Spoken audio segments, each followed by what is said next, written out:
Gjatë këtij viti në Maqedoni janë regjistruar 39 raste të reja të infektuarve me virusin HIV-SIDA. Janë regjistruar edhe 3 viktima që kanë dëruar jetë si pasojë e këtij virusi.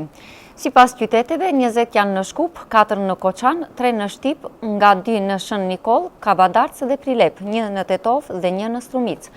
Vojislav Ognjanovski, drejtues i entit epidemiologjik, njoftoi se nga fillimi i vitit e deri më tani në regionin e Gostivarit nuk është regjistruar ende asnjë rast i ri. До сега се регистрирани 5 случаи на HIV-SIDA, odnosno 4 lice заболени od SIDA i 1 lice HIV pozitivno.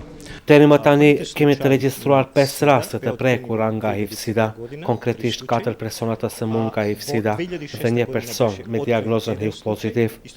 Rastet e para të prekura nga HIV-SIDA u zbuluan në vitin 2005, edhe atë 3 raste.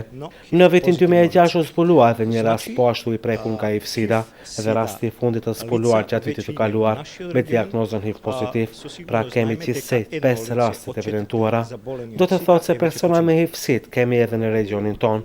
Kemi informata sigurt se 2 nga ata tani më kanë dëruar jetë.